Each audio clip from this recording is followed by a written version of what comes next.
Hello and welcome to Chapter 55 of DC Alliance. With me, as always, is my co-host Clay, Fanboy Clay on Twitter. Clay, how you doing this evening? I'm doing pretty good. How are you? Pretty good. In the final week of school, and on Friday it'll be summer for me until September. That must be nice. That Looking must be forward to it. real nice. Looking forward to it. Looking forward to it. And within the first week, I get Long Halloween, and I will catch up on the entirety of Superman and Lois. That is on my to-do list. Oh, me and Abby, just caught up yesterday. It was last episode was pretty cool. There is a little bit of an eye roll at the end of the latest episode, but it really depends on how you feel about the show. So it's all up to you.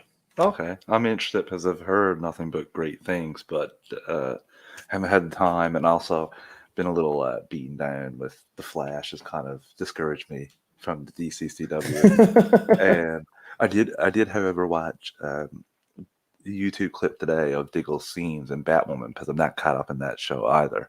So I did enjoy that. I will say that I enjoyed that, although not gonna lie, we'll touch on it when we talk about the Stargirl news, because there may be a very disgruntled co-host of DC Alliance in a week or two if I find out a certain something. But before we get into all the news and all the goodness, I'm going to get the network plug out of the way. We are part of the Geek Ultimate Alliance Network with podcasts 7 days a week, 9 in total. On Mondays is World's Finest True Believers with Chris Balga. Also on Mondays is Ranger Alliance with Clay and rotating guest host. This month I'm pretty confident is Joe, or I listened to something several months back today. I'm thinking that was Joe. Yeah, it's with Joe today. Yeah. This month. So So this month, yeah. So Tuesdays is this show, DC Alliance. On Wednesdays is Marvel Alliance. Well, not normally Wednesdays is Marvel Alliance. On Wednesdays for the next 5 weeks is superhero discussions. On Thursdays is Katie's Day, which is Star Wars Alliance, and which she co-hosts with Nathan, and Slice of Film, which her and a guest take a look at a movie of the guest's choice. On Fridays is Marvel Alliance for the next 5 weeks. Curse Marvel Alliance for making me have to switch up this intro and totally throwing me off completely. Like I managed to roll with the Ranger Alliance Monday thing easily, but now all shagged up, forgot about that. So this kind of went to crap a little bit. On Saturdays and Sundays is Weird Science Comics DC and Marvel Roundup. Also, programming note, on Monday nights, this show goes, DC Alliance goes live on the Geekverse YouTube channel. And for the next 5 weeks, on Thursday night, Marvel Alliance goes live on the Geekverse YouTube channel. And that'll all switch back in 5 weeks, and I'll have to fumble it all again. yeah, but I mean, blame Disney Plus. You know what? I will not blame Disney Plus because as many freaking plot holes as there is in that first episode, I am really enjoying Loki. So Same. And not only that, we also have a Patreon, 2 tiers, a $1 tier and a $5 tier. The $1 tier is basically a tip jar. You like what we're doing and you want to help us out. And the $5 tier is where you get your extras, you get your ad-free episodes, you get your early access episodes, you get your Patreon exclusive. In the chat right now is Joe and Chris, along with Clay and myself, reviewed The Last Ronin Part 3. There has been 2 other parts that have been reviewed as well, and we get 2 more. So look for that, patrons. There will be, Travis is finishing school on Friday, so there will be a lot more Patreon content coming from this guy. So look forward to that, and we thank you for supporting that. And we thank you for just liking, sharing anything with the network. We're greatly appreciate it. DC Alliance also has its own podcast feed now, along with Marvel Alliance. You can just search up both of those and you can find them if you just want to follow that one specific show. But we're still on the Geek Ultimate Alliance channel. So if you just are on that, you can stay on that. You'll get us if you want all the other shows. Whew. you good? I think that's it. I'm looking to you for positive affirmation here, Clay. I'm looking to you for positive affirmation. You are good. Now let's go ahead and jump right into the news. I'm sorry if you can hear some clicking. I am actually setting up for a question that we had last week, and I should be able to answer it now. So That will be at the end of the episode, of course. We Ooh, have a lot of news this week. Now, it's really funny. We always joke around about like DC not having a whole bunch of news just because everything is kind of filming right now. Not a whole lot is coming out, even on stuff that, has been in production for a while. You think that, or completely finished, you would think we would get something. But we know most of the big juicy stuff is, going to be shown at Fandom, or at least we hope so. So definitely. This week, one of the biggest, not biggest, I wouldn't say biggest. I'm not going to throw my hat in saying that it's biggest, but I will say right after we talked on last Monday, so last Tuesday, it showed up. Dwayne "The Rock" Johnson dropped a teaser trailer for the League of Super Pets. And my God, do I hate this trailer. It's a teaser trailer, and I already hate it. No. Yes. There's no. You would not hate it at all. There would be nothing that you would hate about it if Ace was voiced by somebody else. You will be telling me, I can't wait for this. This is super excited because listeners, the Clay only cannot thing stand Kevin Hart. I hate Kevin Hart. I don't know why. I just hate him. It's just this, and it's not necessarily I hate him. I hate the combination of him and Dwayne. For some reason, Hollywood thinks they are like the best thing since freaking peanut butter and jelly. No. The Rock and Kevin Hart is like spaghetti with, shoot, what would you not have spaghetti with? I would not have French toast. No, French toast. Yes, I was going to say toast. No, it is. I don't hate DC content. I hate annoying voices. Like maybe I do hate Kevin Hart because his voice is just super annoying. Kevin Hart plays the exact same. He plays himself in every role that he is in.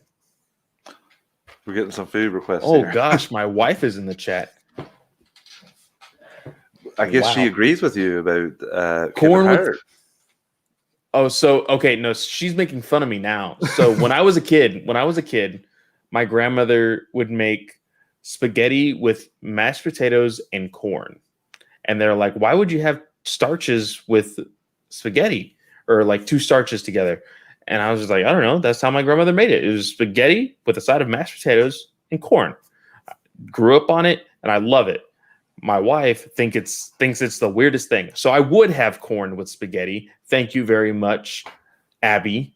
Abby, your Clay's co-host, is in full agreement with you. That was quite possibly one of the weirdest combinations of food, and all these things singly are fine, and even the corn and mashed potatoes are fine. But throw it all together is just, I've never heard of that before, and I've heard of some odd combinations of food. I live on an island here. That's a first, Clay. That's a first. Either way, Kevin Hart, I think I hate his annoying voice because, like I said, he plays himself. He doesn't get into character. The character gets into Kevin Hart, and it's super annoying. Did you see the movie where, I don't know, he helped out Bryan Cranston? Because maybe he's acting there. I don't know, because I didn't see that one. That seemed to be not a comedy. That was, it didn't seem not as happy, but he was the she said I was just agreeing, but not with the spaghetti and mashed potatoes. Okay, so nobody listen to my wife right now. I have to be on my best behavior right now, considering she is watching or listening to the stream. Now I will say this. I did see the previews for that movie with Bryan Cranston. He was a little bit more serious, but he was still the comic relief. And when he is the comic relief, of course, he is the one that, like, it's just his voice, man. I can't do it. I just can't. So imagine Kevin Hart's voice coming out of a German Shepherd dressed like a bat. I can't do it. Yeah. I can't. No. Luckily, and he is this isn't supposed to for be you. hanging out with Crypto the Superdog. I'm still trying to convince myself that Dwayne "The Rock" Johnson can pull off Crypto the Superdog. Like, I'm sorry, it's just gonna. I said that it's gonna be Maui from freaking Moana, just transformed into crypto. That's basically what it is. But I'm excited for other people in the cast. We have, I'm watching it right now. Dwayne the Rock Johnson, Kevin Hart. We also have Keanu Reeves, John Krasinski. Like, I'm excited about the other possible members of the Super Pets League, the League of Super Pets or whatever, and the animation. Like, if he would have, do you know how you sell me? Do you know how you bring my hype up more instead of this trailer? You don't give me the voice cast. You give me this with just a tad bit more animation. Because just the way Crypto is animated looks awesome. The way he pressed his collar and the cape just like flew out, that was cool. Like, and also I made the joke when this was announced, Kevin Hart cannot get out of animal cartoon movies. Like, this is going to be his third one. No, it doesn't make a lot of money. Pets 2 bombed. I'm not talking about the movie, Clay. Everybody got a quote that you always got to hit to get them to join on to the movie. So he's not doing I this think the because he only thinks he's getting reason an why Oscar. the only reason why Kevin Hart is in this movie is because of The Rock. Let's just face it. That is the only reason. Okay, well, I Not off of his talent or anything else. I gotta jump into some points here now. First, this movie isn't for me or you. That's the first point on the scales of who's in the scope of who this is made for. Obviously, there's gonna be people like me and you that really love this movie, but that's not who it's focused on. As The Rock, if he's married, all they can think is, okay, maybe money, money, money. Like, that was a big hit. All kids love that performance. So, like, I don't even think I will watch this, if I'm being honest with you. But I'm happy to show all those names and all that. That trailer's marketed at general audience. That's all. Here are the names of people that you might know. That's essentially bring your kids to that. But I just think that this is not in our wheelhouse. But like I said, I'm always glad when they put out this kind of stuff. Same with Teen Titans Go. Had no interest in watching that. Wasn't for me. But if that brought new DC fans into the fold, I'm happy about it. There's only one small detail that you're leaving out. You run an animation podcast. Yeah. And I love animated movies. I love animated movies too. This is a movie for me. It's not, but for me. It just sucked. Like, I will say, as of right now, it sucks because of that one voice actor. Keanu Reeves has to be playing like Darkseid or something to pull this off. Joker? No. God, no. Joker's hyenas? No. The last time I saw Joker interact with a dog was there was a Halloween special in a comic, and he shot the dog. Yeah, so I don't think Joker should be involved. That would be my thoughts too, Joe. That I don't think this is a movie for Clay. Just off the top of my head, animated, I'm a big animated superhero fan. Characters, it's for me. I'm just saying. It's animated not geared to you. It's not geared and drive to you at all. It's not in your age demographic. It's not. It's kind of like to the up to 12, maybe. If I'm discrediting 12-year-olds. I don't know if I'd watch this. I don't know if I'd watch this if I was 12. Like, but if I was 8, oh my God, sign me up. Yeah, give me all that smoke. Same thing with Lego Batman movie. It was okay. It was like I still have not seen that one. Yeah, like it's not, but like I'm a big fan of animation, but there are, like I said, there's stuff to bring other people in, like Teen Titans Go. Not for me. Really happy to bring people in. Same here, like, but the big thing is stack cast, and I'm going to take what The Rock and The Rock's team says about working with DC a lot more serious now, because they said that, and then this was announced, and this cast was announced literally right after that. So I can see them being big into The Rock. So they'll probably get into more properties too. I'm really interested to see how this is going to go with him because they kind of want to sink their teeth into DC, especially when you think about some of the other non-fast properties that The Rock's been in lately. They haven't been gangbusters like Skyscraper or Rampage. Like they've just been No. Those are like, hey, I need a little bit of extra money in my Yeah. pocket. With his DC stuff, like we already know, WB is incompetent, and so you can't really trust in your creators. You have to trust in your talent at that point. Yeah, but And now isn't it he the is best the one time that's going to now? bring the general audience to the theater or to HBO Max. Isn't it the best time now though? Because they can't really make this altering decisions like WB because like the They power still structure. can for a whole year. They can still make hardcore decisions. Yeah, but will they kind of like? I don't know if they'll be as inclined to intervene in a movie that when the merger, this one's not going to come out until after the merger, maybe. So I don't know. I'm just really interested because I can see right like with before a merger, they chopped Justice League. So do you really think that right before a merger they wouldn't decide to that do was anything? ulterior. That was chopped because like that was pushed out because of bonus clause Clay to get in before the merger. So I don't know. It all depends on this stuff. If like I don't know if all those We deals all are- know Kalar is going to be walking out with like $19 million Yeah, just to give so- somebody else his job. yeah, So, so there's why going to would be he ulterior care? motives for everybody. But then, no, ulterior. They put out that movie they had a certain threshold that they had the WP pictures had to make. If they made that, they got bonuses. That's why that was pushed out instead of pushed off and be like, let's make this extremely better. Like this looks kind of bad. Like they pushed that out because you seen when it come out in November, but by the end of the year, and then a lot of these people were gone. Same thing here. Toby Emmerich's already putting out feelers to try to find. So that's what I'm interested in. Are these guys? Allegedly. Okay, allegedly, sorry.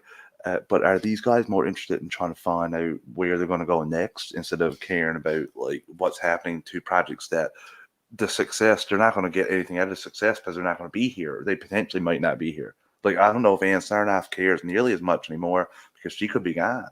So like, well, I would probably be working on more relationships and other things like that. So that's like I'm really interested to see how this shakes out because you got to like you're right, you got to keep operations going like you were operating, but that doesn't mean you have to intervene and try to make more money, make yourself look good because you might be gone anyway, regardless if the merger happens and they clean house or want to put more people in because there's one guy that's in charge of Bob Kalar that is going to make all the shots. So I'm really interested to see what's going to shake out with it. But here, I really think WB is in the business of Dwayne Johnson. We kind of went off on a little bit of a rabbit trail there, but I'm really interested to see how this all plays out. So I don't even know. I don't see us getting too many new projects announced. Not announced because we'll get them in development, but into production until after this all shakes out.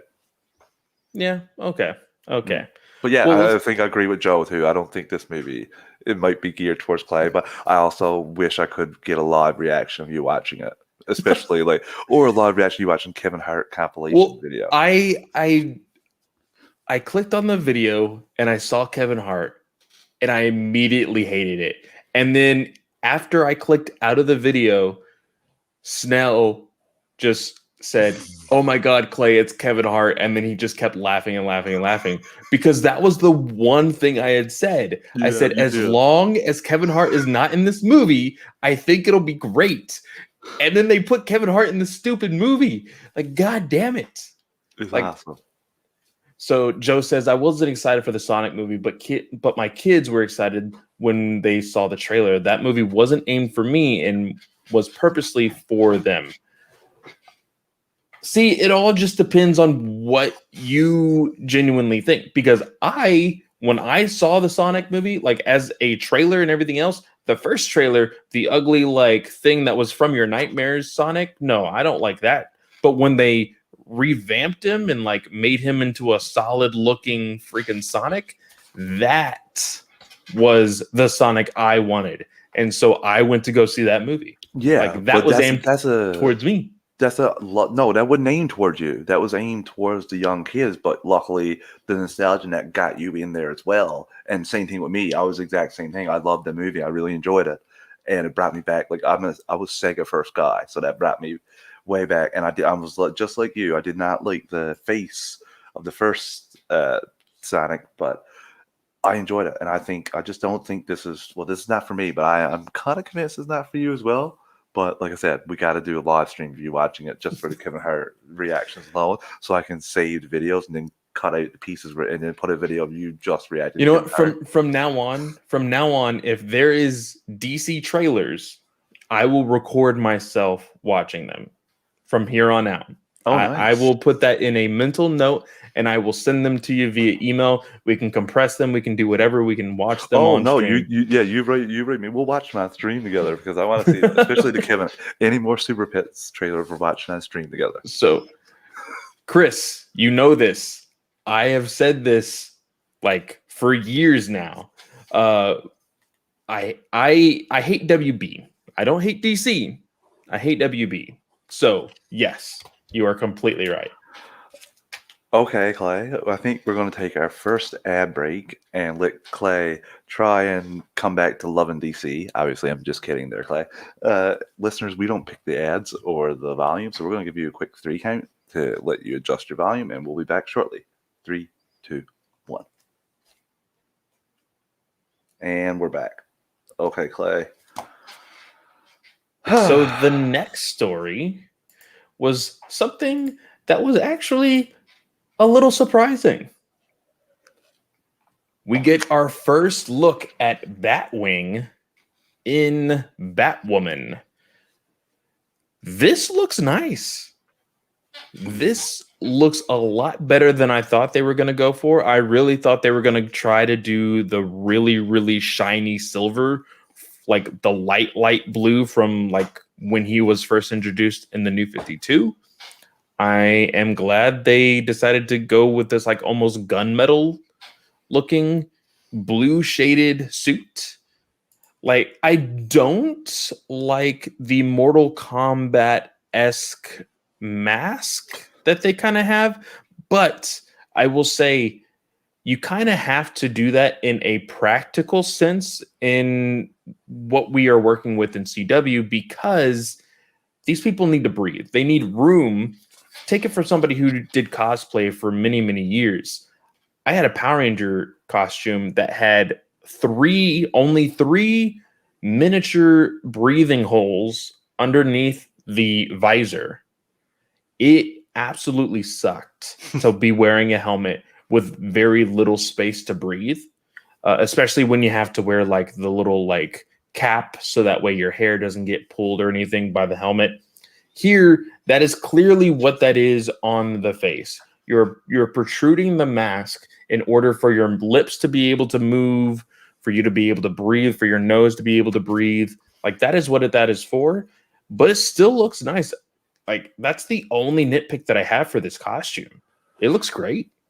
I really enjoyed this look, I must say. I'm not caught up on Batwoman, but I did watch in Diggle's scenes all related to Fox. So I will disagree with Chris, although I didn't see the entire episode, so maybe I didn't have to wait for the little parts. I thought it was really short, but the headache stuff really gave me the sigh. So if they're going the way that I thought, because like I said, I think their costume looks fantastic. I'm in full agreement with you. But just to go on, Diggle is appearing, folks, in every DC show, but is just to let you know, you don't have to catch up on Legends. You can if you want, but Diggle's just a one-off person in time, just playing a character, so he's not playing actually Diggle. So his storyline doesn't really connect there. So, well, since we're on the subject of Diggle, and I didn't get to really talk about it when this news happened, but you kind of just found out about this. yes, this is what I want to jump into too, because it said that Diggle has rejected the lantern ring. Yes. And Chris, yes, sigh again, sigh, because only way this pays off for me is if at the end he accepts the ring and you bring him back for the crossover for the start of Flash season 8. If you're telling me like, because he has headaches at the end of Batwoman and he's going to see a specialist there, and I've been told from reading that article that he experiences like some setbacks for rejecting the ring. I kind of have a problem with rejecting the ring outright Wait, because so rejecting the ring gives him headaches? other things as well. I'm not sure, but that's what I've That's read. weird. Yeah, and it also doesn't make it's kind of very out of character for Diggle. I know they said he had a family at home and all that, but I mean, you just watched your best friend and partner for 8 years um sacrifice himself for give up for save the entire universe, and you're not going to take that ring and put it on and like fighting destiny like Chris says here. I mean, pretty confident. He figured out his destiny in season one. That was part of his story arc, was questioning what he was doing, if he was making a difference, and then him joining that. I was And gonna say the countless like yeah, yeah, brotherly conversations that he had with Oliver should have led up to him accepting that ring. everything he's done has led him up to accepting that ring. And it's just like it's very out of character for him to just say no. Like, are you going to show me a scene where he puts it on and then says no after he And transported and has that's all I the big think that is the biggest like F you to fans is the fact that you just see a green glow. We yeah. never saw the ring. We never saw the Green Lantern symbol at all. The fact that we just saw this little case and it was a ring that was somehow inside of a meteor or whatever. Like, Box. It was in a box yeah, too. this little ring box that was attached to a meteor, I would assume that's how it was able to survive the freaking fall to uh Earth. But what's the reasoning? And I said this because our other co-host for Marvel Alliance, Brent, he talked to his co-host of Marvel Squadcast, and he gave us a little screenshot. They had a back and forth about the whole thing, but Brock said that it's almost even pointless to even tease the fact that he even got the ring in the first place. Because why on earth would you then go, hey, we kind of gave the fans what they wanted, but we're not going to give them what they want because it's going to be too much of a hassle for budget anyway. But we are going to give it to fans. Like, no, you're just spitting in our face. We would have been disappointed that he never had the chance to be a Green Lantern, but it would have been better off to just let him go his own separate way rather than say, hey, he is now a Green Lantern. By the way, he's not a Green Lantern. Clay, they've squandered such an opportunity here. Joe has a very funny. It was kryptonite to take out Supergirl to like why not, and also end her show, uh, because it's ending. But here they're just squandering it. You could easily, so easily, have him show up in that Green Lantern show on HBO Max because Well, that's it's something that I brought up. Yeah. well, it's essentially because it's an anthology series going around in time. Like, you don't have to have Dingle in every episode, but you could have the 2 episodes there where he's John Stewart and going around and get some of that, and then you bring in a whole fan base of DCCW that will Well, watch the show. apparently the HBO Max show is not allowed to use John Stewart because they want to save that for the movie with Hal Jordan and have a buddy cop movie. I thought they What? were on. I have no idea anymore what they're doing. I just know that there's a show coming, and I'll cross Yeah, that. But it's a show that is being it's an anthology, but it's going to be with like Jessica Cruz and Simon Baz and Sinestro and like all these other characters, except for John Stewart and Hal Jordan. They're not going to be a part of it. Chris says the whole ending of Crisis, in addition to Diggle in the ring, the whole JL being formed, gone. Kate and Kara building a friendship, gone. What was the point of Crisis? To piss me off, Chris. That was the point of Crisis. To No, give me don't- ideas of things. Don't I get me could wrong. see. I will say this. Everything except for Diggle being like basically FU'd to the fans has a valid like reasoning for what's going on. Kara and Kate's relationship, they are unable to do anything because for one, COVID, they just want to be a little bit safer. But also, like, freaking Ruby Rose left. Like we And Kara's and Melissa Benoist is retiring after exactly. this season. You can't force them to be like, hey, you need No, to do this. Like have I a little understand that. problem. Have a little problem with them spending about 32 minutes together, and I got a minute and a half of the two lead characters of this universe that started this universe. That don't even want to talk about that. Let's move on. Let's move on. Chris is pushing buttons that he knows frustrates me with DC now. He's like an evil genius there. So the next bit of news was one that irked me for many, many reasons. And we can go back and forth on it, and there is some legitimacy to it. But DC's Blue Beetle movie is reported for being planned for a HBO Max premiere. So how do you feel about this, Travis? I am nothing but disappointed. Disappointed for you too, because I know how excited you were for this. If you're going to tell me budgetary reasons, but even that, no, that doesn't even make sense to me if you're putting down HBO Max. So, because what was the like the I don't see budget this for being Joker? I don't see this. Yeah, but this is not going to be a Joker. That's for No, sure. I understand that, but what I was can the see this budget being for it? 50. So 50 And- million. and they Why was didn't that not find- on HBO Max? And they didn't finance. They only financed half of that, Clay. I think there was maybe. Yeah, I think they only financed half of it. I don't know if it just cost them 50 and someone else 50, or they split up 50. Exactly. them. So it's not for budget reasons. This is absolutely outrageous, Clay. This is- Aquaman with a Polynesian actor made $1 billion. You know why? You want to know where Aquaman made the bulk of its money? Not in Internationally. America. Not in Internationally. America, yes. Yeah. And this is what so frustrates me. This is so short-sighted. This is stupid. This makes no sense. The only thing I will say is this movie will not come out until after everything has switched. So you may get a simultaneous release, and that is something that I think that they should do anyway. I think that this movie should be a simultaneous release because I want this to get to the most people possible.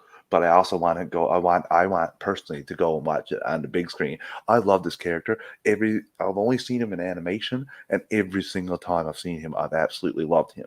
So I want more backstory, and I want this. But it's just stupidity. If Margot Robbie wanted a solo movie, that'd be there in a heartbeat in theaters. I just don't understand the logic. This can be such an amazing movie and can bring so many new fans into DC, and it's short-sighted, Clay, because everybody have movie theaters, but like we were saying in the chat, I don't have HBO Max, so this is a HBO Max exclusive.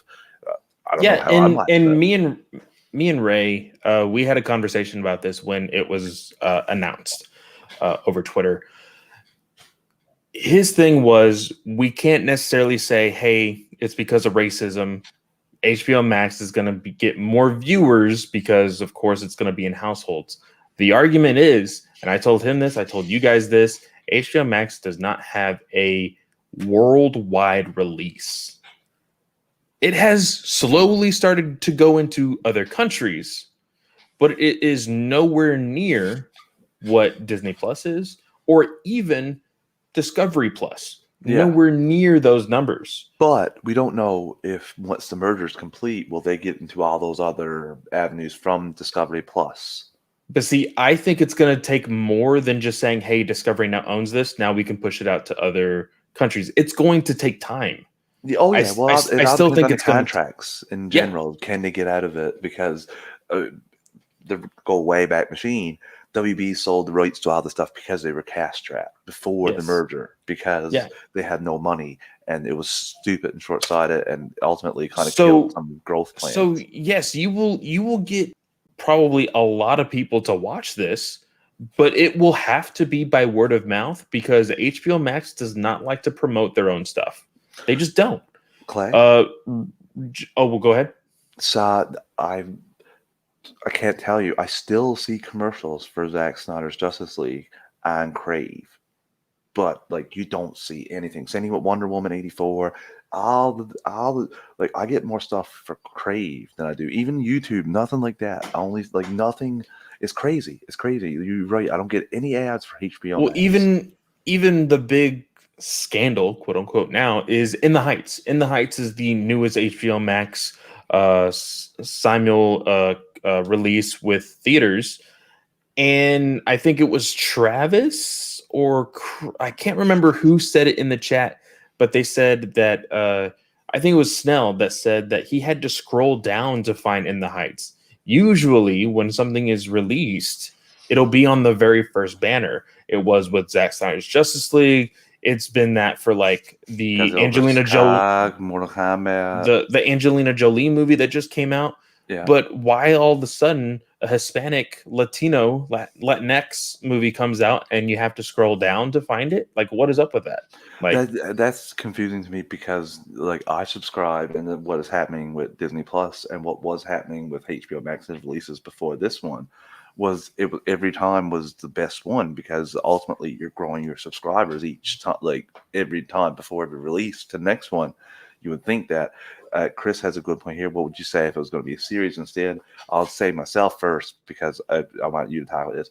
I'd prefer it as a series if like we get the right character development and backstory. I feel like at the very least, if HBO Max isn't successful, you can shell this off to other streaming services, get it out there. Like Titans is on Netflix here in Canada and other places around the world too. And that's how they get it out there. That's fine, Danny, too. I think it just depends. I don't want them to do an hour and a half grab at the Latin community. Like I want them and to that's like, put that's effort the in. big thing for this character in particular. He has been around since about 2006, 2007. Jaime Reyes Blue Beetle was introduced in Infinite Crisis.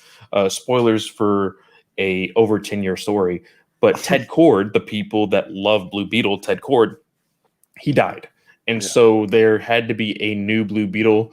This brought in the Scarab, the more alien Blue Beetle, and it chose Jaime Reyes. This is going to be a brand new character to the world when it comes to live action sense. So, in that, I would like a series a little bit more because you can kind of flesh out an origin, and I would be okay with that. I feel like you can do a really good movie with it, though. But knowing WB, Chris, you said it before. I hate them. I know that they're going to cut them at the knees. They're going to cut that movie at the knees. Sorry, so stop being a troll, Joe. Like I know you have like every version of that story in that library of yours underneath your house. So there's that. I would love a series, but the unfortunate thing is with them announcing it as a movie and then saying, "Oh, here is your, one of your first HBO Max originals," because it's not the only movie that's going to be an HBO Max original. We saw that Batgirl was announced as an HBO Max original movie, and it is still heavily rumored that Static Shock is a HBO Max original movie. If you look at that, and so is Zatanna. Zatanna is going to be an HBO Max original movie as well. So you're telling me that two people of color and then two white females are your risky movies? Like, I don't. I'm sorry. I'm gonna be honest with you, Clay. I think any of these movies, and they should not be movies on HBO Max. If you're not releasing them in theaters, give them series. It's frustrating because you look over at Disney and Disney Plus and the way that Marvel's integrating the like television and movies like side of things. It's so seamless. I know we had time with these characters before, but even the new characters in these shows that we get to see, like they're hits.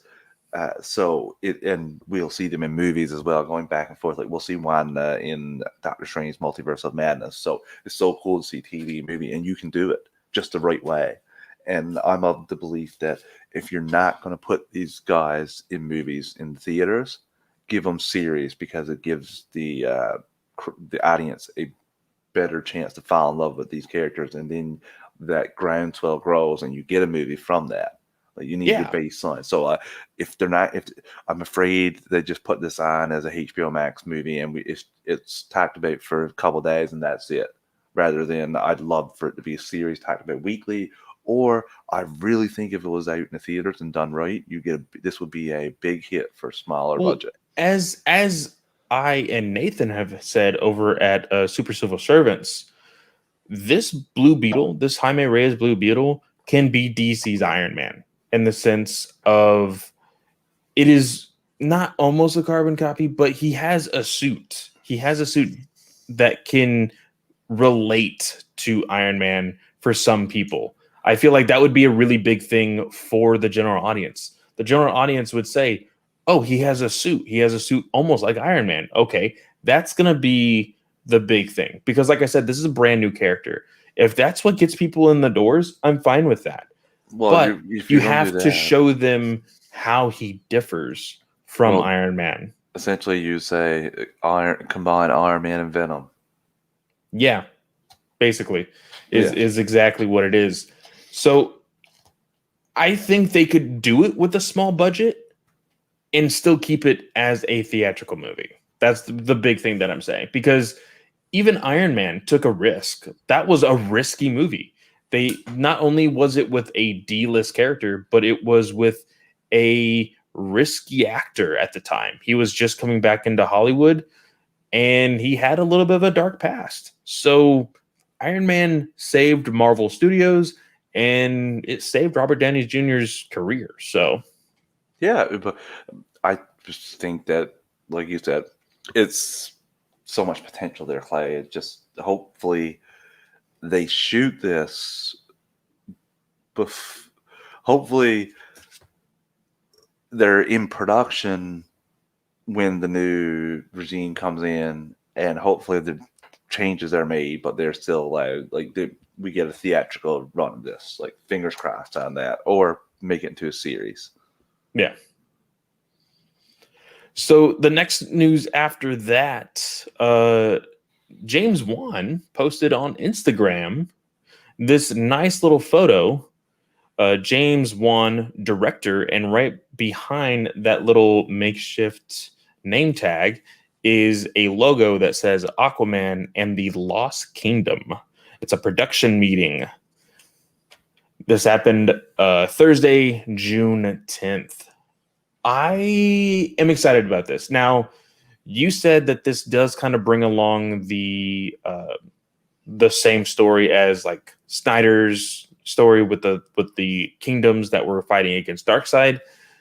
I do agree with that, but this also technically goes along with the story that James Wan did himself in Aquaman 1. We saw the history lesson of Atlantis, and we saw that it was above water at one point, and then over time, I forgot the big event. It's been a while since I've seen that movie.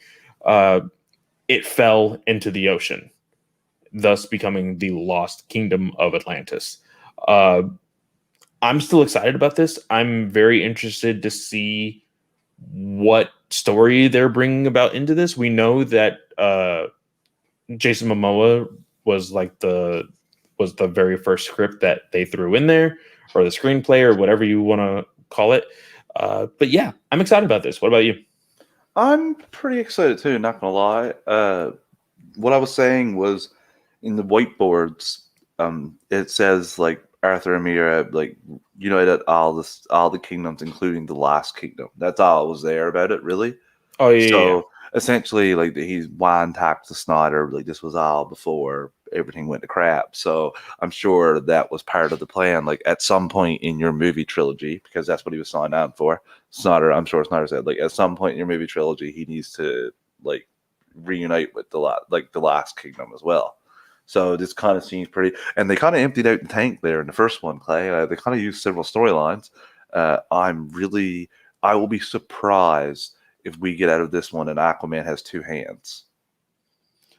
Ooh, you think they're gonna cut off his hand? Oh my God, yes! I really think they're going to do the sun thing and the cut off the thing. I really think that Patrick Wilson's arm is going to like con Arthur into thinking that he's changed, and that's not going to happen when I really think that they're going to do that. They did that I in the don't know. Justice League animated in the first two-parter that Aquaman was Yeah. introduced. They're doing that. I know. And they emptied out the clip on the other one. So I'm just trying to think of more iconic storylines.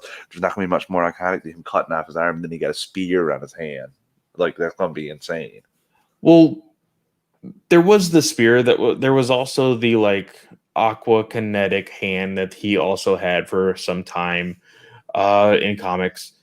Man, I don't know what I mean. Recently, there was a lot of like weird like ocean god stories happening in Aquaman recently. Actually, it was written by Kelly Sue DeConnick. Really loved her run, actually. The only thing I didn't like is that they made the comic book version of Aquaman a little bit more like Jason Momoa. They gave him tattoos and stuff. It was a little weird. But other than that, like, I think I would enjoy if they brought in a daughter for Aquaman. I think that would be kind of cool.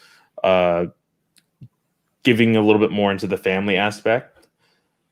Yeah, I can see it. I can definitely see it. Yeah, I'm just, like I said, we don't know anything really. It's just everyone's coming back. Oh, and shocker, people. Amanda Heard's not fired. We got this cover was wrong. Oh my God, we got to move on. Let's move on to funner things.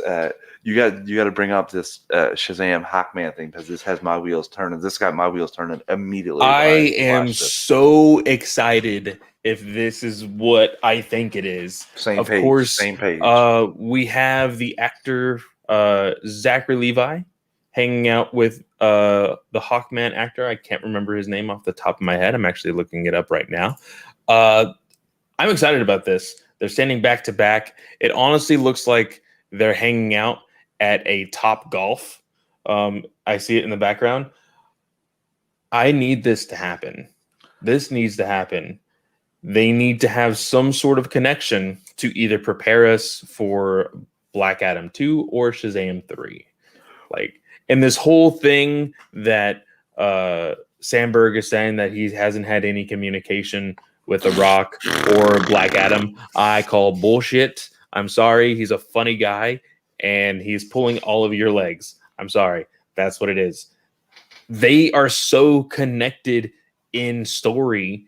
They have to talk. They have to do something with this character, with these characters. Otherwise, you're just a waste of this fucking property, and I hate you, WB. Just want to say it again. Sorry. Finger crossed, The Rock doesn't have in his clause in his contract that he can't get beat up or lose a fight, because he's had that in his Furious contract. Exactly before. What's going to happen, because I can't handle that. They're going to. Here's the thing. The Rock is going to have more experience as Black Adam because he's older. He has more experience with the power of Shazam. So that's how he's going to beat Shazam. Then Shazam's going to come back, and they're going to go blow for blow. They're going to be equals. And then that's how they're going to convince each other that Black Adam is actually a good guy. And they'll be buddy-buddy for the rest of the series. I'm not going to like it, but that's how it's going to go. I don't think you're right on this one. I think you're wrong on this one. Rarely, I think you're wrong on this one. But like I said, Rock has a pretty big ego, so I could be wrong as well. He's been going around saying the hierarchy of power. So yeah, that's how I think about his stupid hashtag there. The Superman sliced your limbs off in 5 seconds. Now, like, let's calm down here. Anyway, I'm excited. I think that this means they're going to be connecting, like you said. I think that Sandberg is completely BS, and we could easily see Hawkman in present day on JSA and see Shazam show up. So, like, we could see that at the end of the Rock's movie. Like, we could go to present day. Hawkman could be a new life. Now you remember Black Adam, but be Hawkman in JSA and Shazam show up. So, I really think Shazam's going to show up in Black Adam and vice versa in the end credit scenes or something. Yeah. I think this only strengthens my resolve in that case. Yeah, I'm excited either way. Like, this may just be like hey, we're gonna show you two together, but we're not gonna do anything, like, just for the likes and kicks of it. But I'm sure they're doing something. But we're finally at today's news, the stuff that we were getting today. Travis, why don't you hit us with this big one? Because I know how much you love this TV show. Oh, so actor Grant Gustin is reportedly set to make a cameo appearance in the Flash movie. Now, anyone who watched Crisis on Infinite Earths would think that this was 100% guaranteed. This was even teased because Ezra showed up. But, with DC and WB, you don't know what they think is canon. They say multiverse when it doesn't really. We'll get into that in our next story. But I'm excited if this is the case. I hope this is, like you said in the chat, a nice send-off for Grant Gustin, because, I feel so bad for him after seeing him breakdance in the last episode of The Flash. Like, are you kidding me? Like, I loved somebody, I think you shared a video, which showed, like, in the season 1 where he runs up into the Singularity, and you don't know what's happening, and he had the kick-ass score, and you're like, oh my God.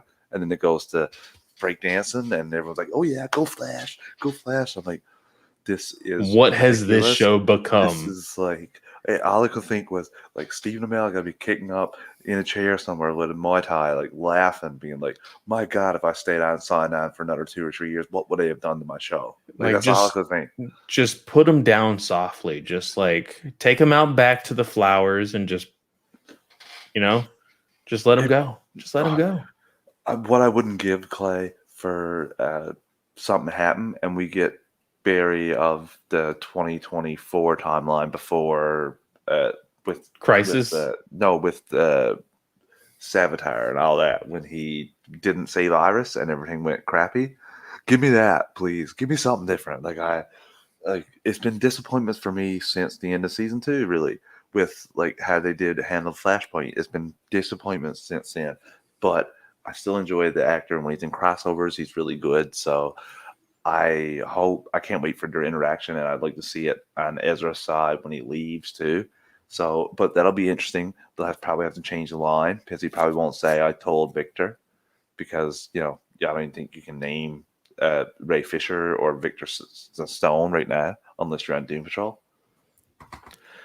Not necessarily. The property isn't him. He doesn't own the name Victor. No, so they could reference. They can reference kind of like person non grata right now. Well, no, but like I still think they could reference the character and just like not have anything to do with him, because WB is an idiot like that. But the next news we have is we got a first look at Stargirl season 2. This looks like the team is done. The team doesn't want to do anything anymore. In the very beginning of this trailer, is basically like, hey, we defeated everybody. What was it? Taskmaster and his wife are done. Like we're good. But Stargirl is saying, gotta pause you there. Have you not seen the trailer? No, you said Taskmaster. Yeah, wasn't it Taskmaster? That's Marvel, isn't it? Oh, sorry, not Taskmaster. Freaking. You meant Sportsmaster and jail. Yeah. I was just Sportsmaster, not Taskmaster. Sportsmaster. I was like, what are you talking about? I knew Master was in there. So. Thank you, Marvel Alliance co-host. So Stargirl is saying that, she's trying to inspire them, saying, hey, we are heroes. We are the JSA. We need to stick together. We have a responsibility to be heroes. And we get that line. It's like, no, you have the responsibility to be a kid in high school.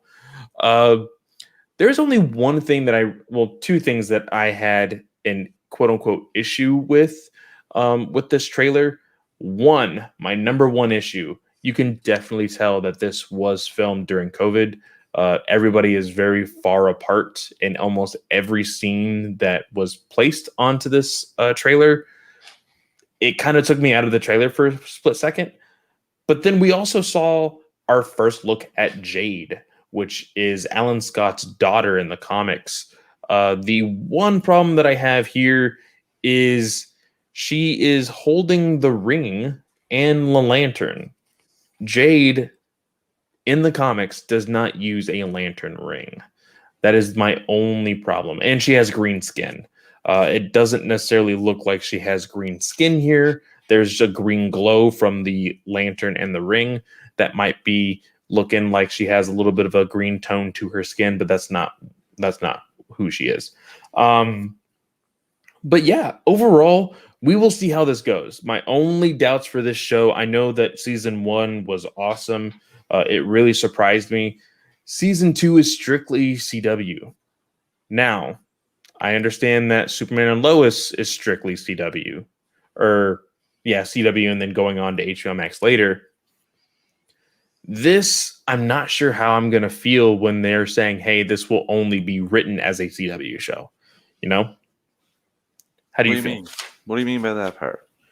Well, just because, like, I feel like was only a CW show. Like, well, how do you write it only as? What do you mean, like, not connected to the grand multiverse scheme of things? No, not necessarily that, but when they were doing DC Universe and CW, they had leeway with, like, hey, you know, your choreography can be written this way. Your conversations can be written this way.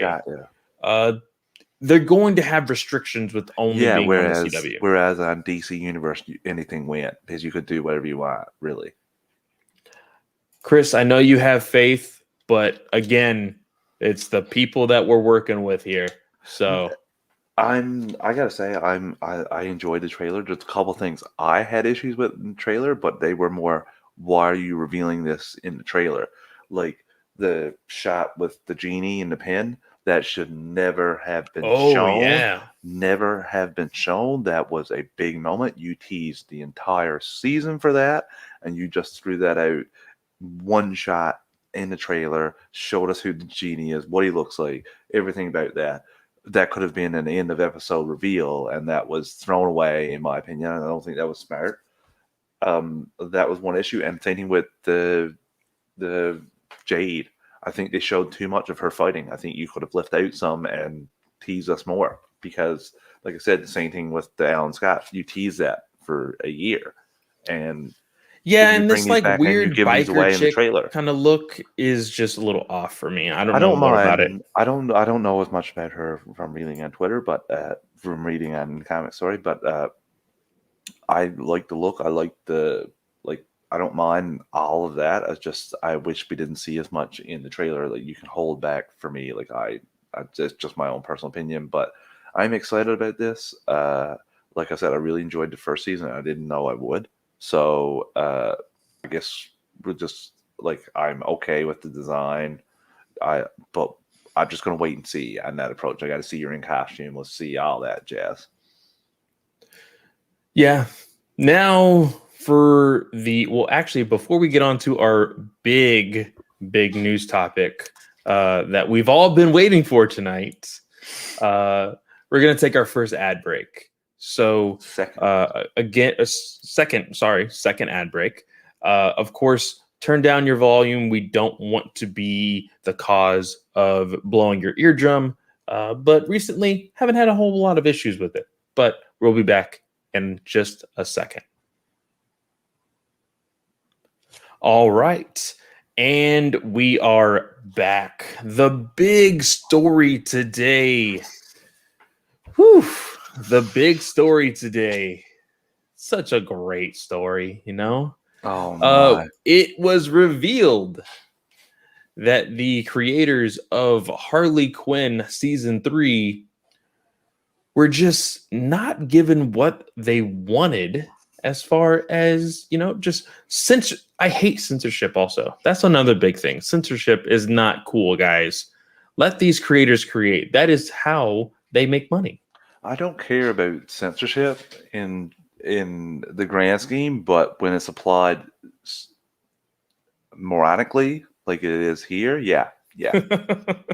So to get into more detail about what we're about to be talking about, I'll just go ahead and read the section of the Variety article that had Chris rolling today. He couldn't even get through it. So it says here, Justin Halpern and Patrick Schumacher, two of the co-creators and executive producers of the DC Entertainment HBO Max adult animated series Harley Quinn, said that they were also approached the show from a different perspective. Having a strong background in writing sitcoms, the duo compares the series to the Mary Tyler Moore Show if Mary killed a bunch of people. And her compatriots, so Harley and her compatriots often engage in acts of incredibly brutality that feed into the show's outrageous humor. So Harley Quinn is also unique among the current crop of comic content in that its main character and all of her closest allies are villains rather than heroes in the DC canon. That allows the show to do different things with the characters that heroes simply cannot do, or at least according to DC. And here is the kicker for that statement. It's incredibly gratifying and free to be using characters that are considered villains because you just have so much more leeway, says Halpern. A perfect example of this is in the third season of Harley. We had a moment where Batman was going down on Catwoman and DC was like, whoa, whoa, whoa, you can't do that. You absolutely cannot do that. They're like, heroes don't do that. So we said, are you saying that heroes are just selfish lovers? They were like, no, no, no, no. It's that we sell consumer toys for heroes. It's hard to sell a toy if Batman is also going down on someone.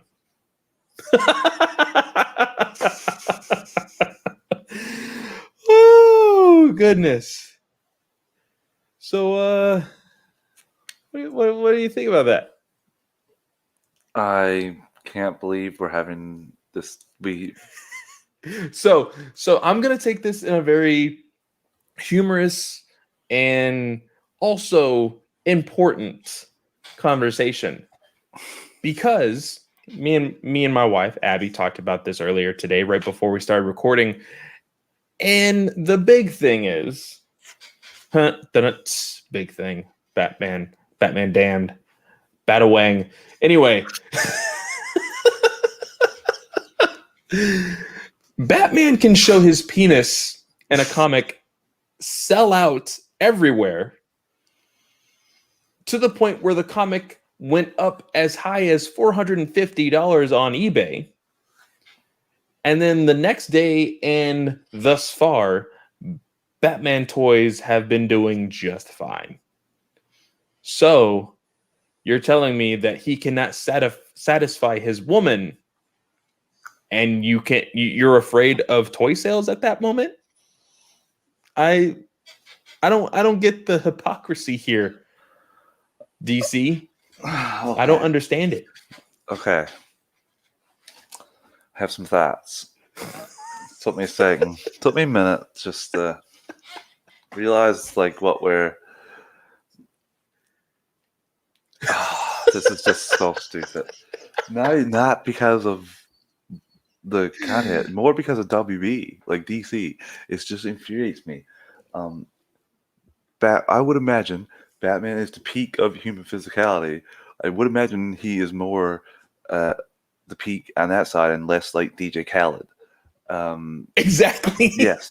Like I would assume, like if Batman was the way that they're saying, I don't think Catwoman's coming back to get married. Just my humble opinion on that. But what it ultimately boils down to for me, Clay, is something far more frustrating, far more stupid. Why? Let me ask you something. What is rated on, like, what's Harley Quinn rated? Like 18 plus RMA? Who's it marketed to? How many toys is coming out from that show? Zero. Like, this is absolutely. Wait. Have we looked at this? I want to look. Is there any Harley Quinn toys that are like specific? Dude, if they're toys in that show, they're definitely not being marketed for kids. This is the stuff that drives me absolutely insane with DC, because you preach a goddamn multiverse, yet, like Clay said, you can't have Batman do that, but you can have him show his dick. Like, this is absolutely, like, insane to me.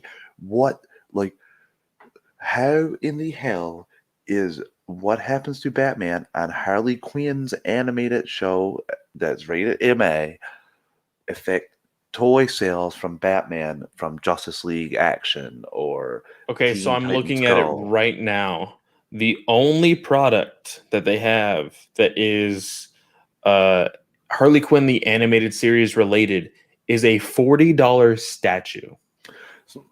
Thank you. I don't understand. And Batman, I'm sorry, Batman's been far more of a neglectful jerk to his son in this show that would probably piss me off more than Batman going down on Catwoman. This is Also, just and insane. this is somewhat of a joke, but isn't he the billion-dollar playboy? Like None the of one the that is a womanizer, and you're telling me that he can't do that? none of that stuff even matters because it's just back to their insanity. This is why we could only have a Batman in one property. This is why I can't turn back on Smallville season 6 and see Batman because they're stupid enough to think, oh my God, Batman's in one thing, and if we see him another thing, we're not going to like it, or we're not going to like the previous thing, or in this case, oh my God, Batman's in this one thing. People that don't watch this thing will hate Batman because he's in that thing, or won't buy toys because of Batman what are we doing here? This is this is why you're in the state that you're in. This is why you were teetering on bankruptcy and got basically swooped up by AT&T, and AT&T looked at you and were like, okay, yeah. And this is the same. This is people who say multiverse, multiverse, multiverse. It's the same kind you just don't understand, and it's so frustrating. Like, I can't believe we even had this debate here today. Like, talk about this. This shouldn't even be a talking point. They should be allowed to do honestly, that. They should be allowed to do that. They should be allowed to do it. So Abby is actually commenting right now. I want to bring hers up because we did have a pretty positive conversation about it before we started recording. She says sex positivity people, one random sex act versus sexualizing every woman character since the beginning of time. And even in that show, Abby, even in that show, every woman character is sexualized every time. They are, but they're brought up in some sort of aspect. Yeah. Even in the Harley Quinn show, they could be sexualized 1 second, but then they're like brutally murdering people and saying, "Hey, who's your daddy now?" There's more layers. There's more layers. Yes. Yeah. And I will tell you how WB is in the wrong for this, or DC, because technically it's not WB. It is DC at this point. DC is the one that told them, "Hey, you cannot do this. Batman is a hero. He doesn't do this." Which is so stupid, and I'll bring that up in a second. The waves of people online today that were saying, why not? Why not? When you are in the, like, just the amount of people that were legitimately saying, this is stupid, they should be able to do this, shows that DC is wrong. Like, just 100%. And to bring back the whole Batman Damned thing, the whole thing with Batman Damned, they told us as readers, Black Label is a mature audience book. It's going to be a lot darker. It is not for children. These are for our mature adult readers. Batman Damned was then delayed by almost 2 months because the artist and writer had to change up the second issue because it was going to show Harley Quinn in a mature way. That is no longer there. Now, the artist has since said that he does still have the art for that scene. It just can no longer see the light of day. Otherwise, I'm sure he'll get hit with all sorts of lawsuits. But in the sense of heroes, agree with both. Batman can be a hero and a womanizer. Exactly. Yes. The whole thing with him being a hero, though, DC does know that he has a son, right? Like, do they not know how? DC, do you know how babies are made? It's the stork, Clay. Clearly, it's the stork. When a mommy and a daddy love each other very much, they go online and they buy one from Amazon. That's DC's story.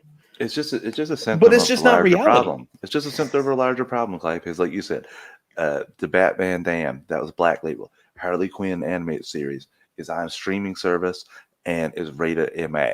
Like, it's not for. And guess what? The 6, 8, and 10-year-old kids that are buying Batman toys, they're not even going to hear about this dumbass story. Because No. it's not going to even affect this at all. It just makes no sense to me. Yeah, see, and another big thing, Frank, Iron Man is MCU is a womanizer, but then again, Iron Man can get away with anything. That is very, very true. But something that Chris just brought up, or Bruce hooking up with Barbara is okay. So this was something that was almost universally hated in the animated movie, The Killing Joke. They made Batman and Batgirl have a romantic sexual relationship. They had sex on a building. They showed quite a bit leading up to that point. Like, I'm sorry, and that was rated R. That wasn't even rated MA. That was rated R. And you're telling me that Batman can't do this? Like, and here's the thing. Whenever it comes to rated MA content via streaming, via TV, whatever, they can get away with a lot. But these creators know that they are holding huge IPs. They're not saying, hey, we want to destroy your characters. They said, hey, oh, and Oliver Queen did it a whole lot.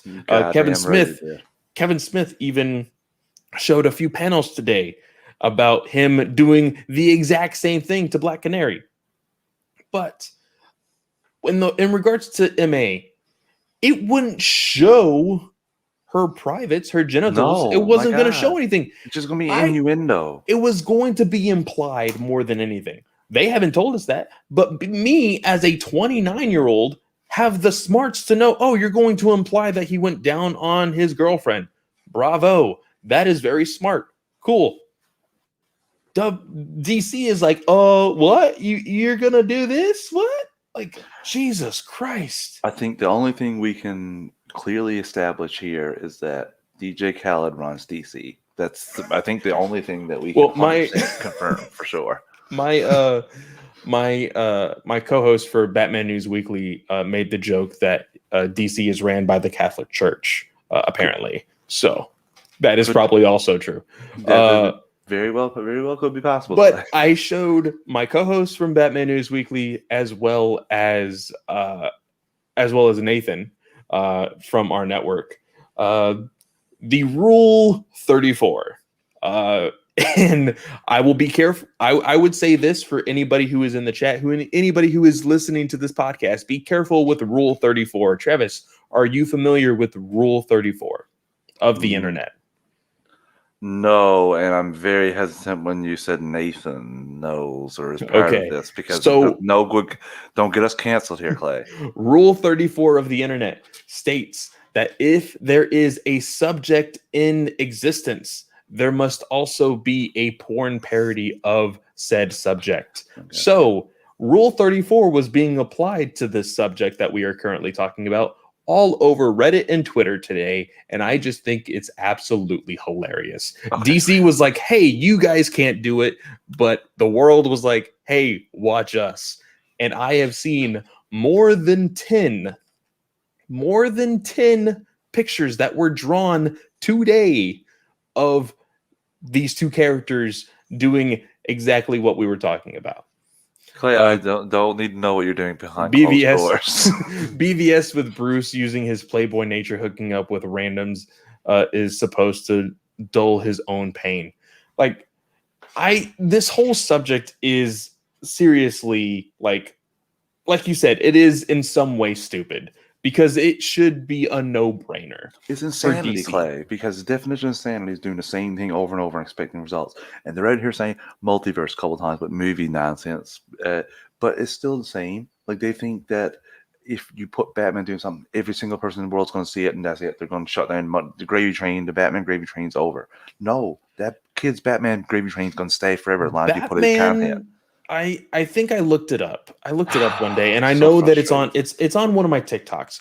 Batman merchandise makes, I think, somewhere around $47 billion a year.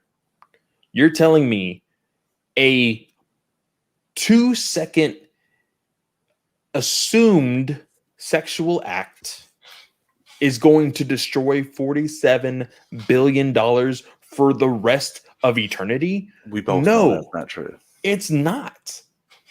It's just not. If anything, if you, because we've seen it before, we saw it in freaking Birds of Prey. Freaking oh shoot, what is her name? The detective, the cop, freaking Birds of Prey. The shirt that she was wearing, that talked about balls. That shirt was freaking. I've seen that shirt so many times on Etsy that people are making, and they're selling bukus of it. Like people, and I was telling Abby this today. In 2021, sexualizing like women and things like that, yes, it can be very bad in situations, but most of the individuals in 2021 are very secure in their sexuality, and this kind of stuff literally phases them in zero capacity. So there's nothing wrong with it. What's up? That's me. This is 15 minutes of my life that will, like, this is spurred on totally because DC is incompetence here. That's the only reason. Like this, bravo DC, you made this decision. It come to late day. Now you're gonna be taking L's to the face for days. This is gonna be joke city, and it's just so frustrating, Clay. It's just like. It makes me hard. It makes it harder for me to believe that everything's going to work out when I keep seeing this stupidity over and over again. And that's another thing. Like, this is just DC. Remember that this is just DC. So yes, we can get rid of WB and like Warner Media, like all of the people who want to put their grubby little hands in all the movies and TV shows. Like once Discovery gets a hold of these IPs.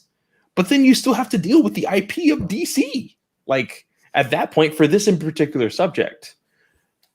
But I think they need to have their eyes open to the fact that this show is literally a parody. It is made to make fun of the show, or to make fun of the characters. Like that's what this show is made for. Stupid. This show is for adults. Like this is not like this is. They're gonna probably buy more stuff because of this. Like, geez, exactly. People buy statues. This is. Let's dive into the listener questions because I'm going to eat my microphone if we talk about this thing. All right, just because listeners, I'm all for the showing of this, and I love Harley Quinn. It's just I can't believe this was even the no. You're not allowed to do this. I mean, like this has been a big hit for you, so this is crazy. So I'm actually going to let's go ahead and jump into Nathan's question from last week. Nathan's question from last week was, what is your dream voice cast for Injustice? Travis, I want you to go first. No. You have the list of lists there. I don't have nearly as many as you. I think you need to go first. You've put some.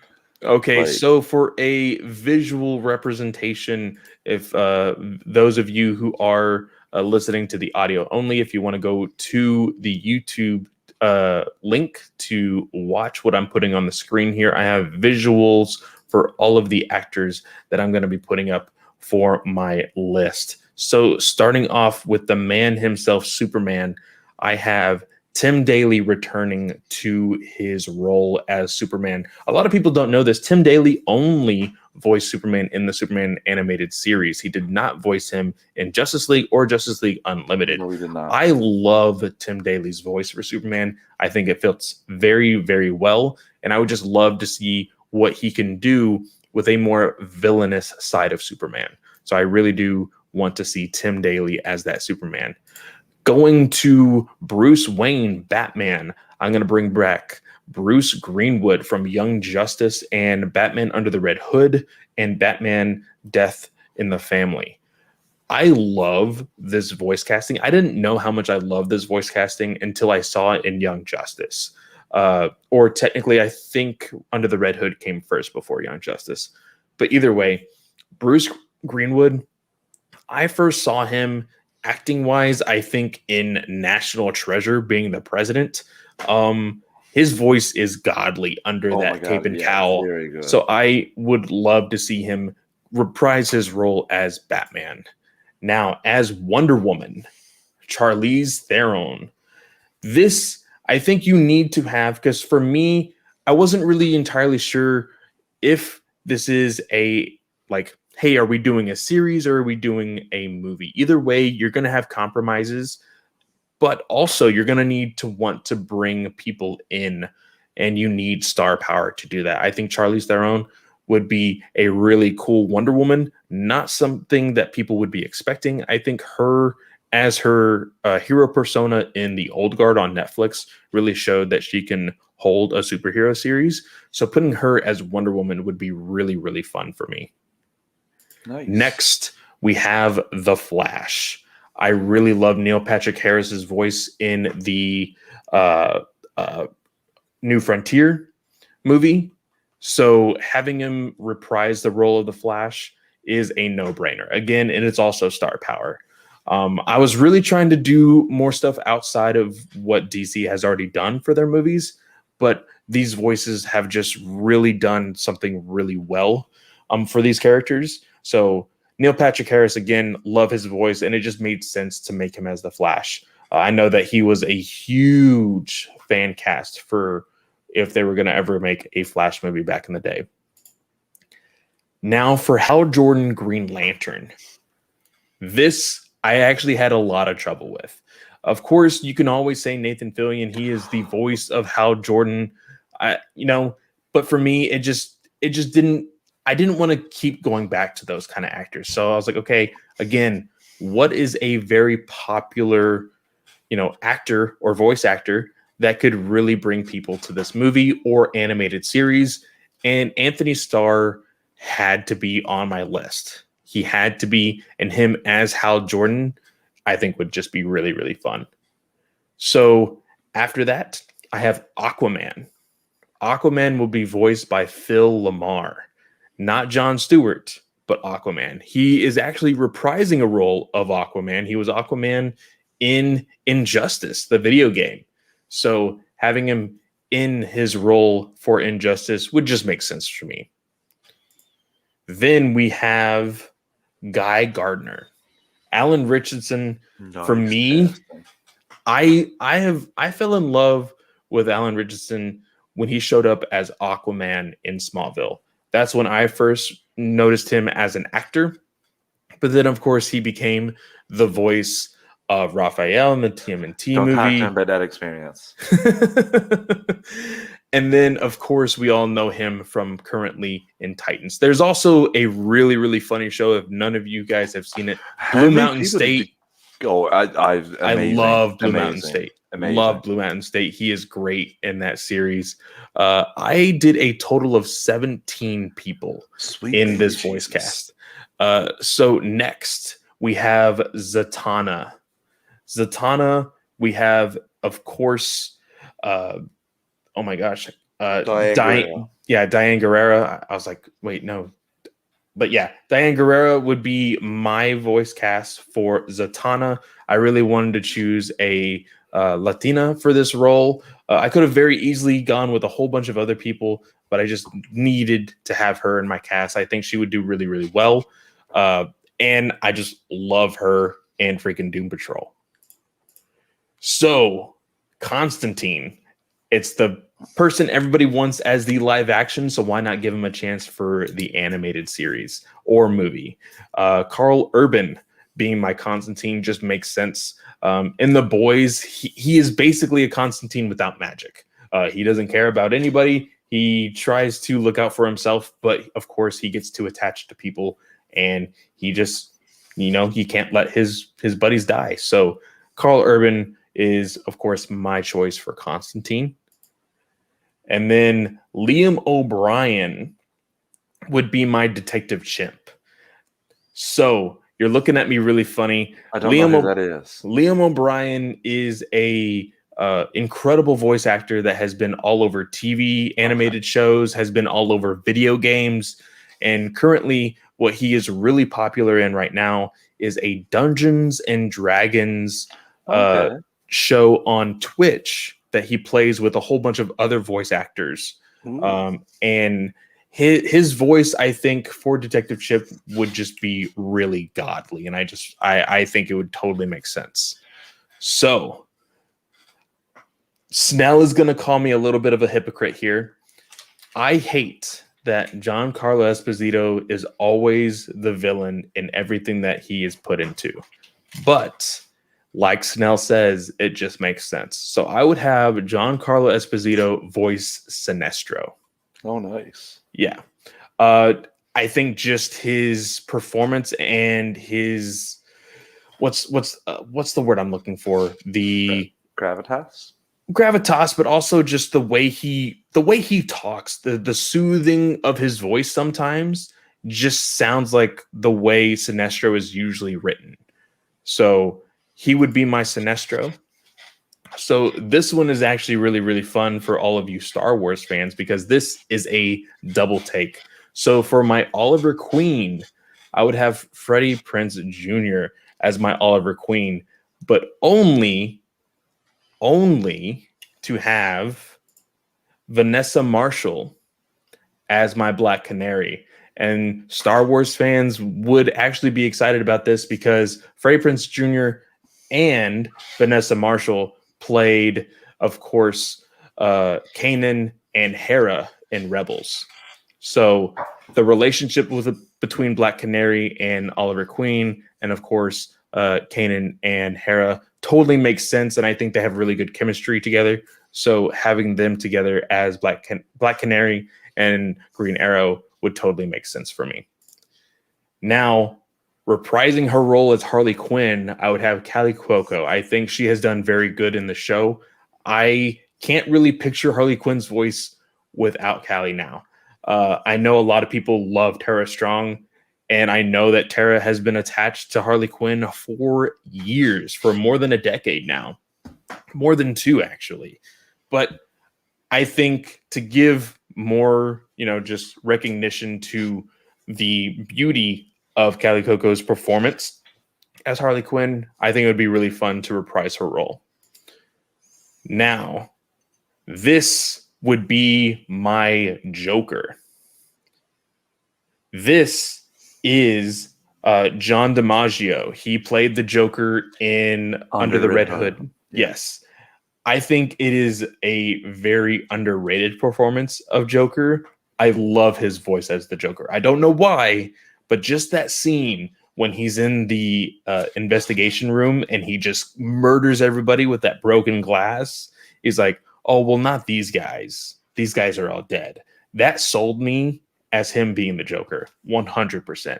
So him reprising his role as the Joker would just totally make sense for me.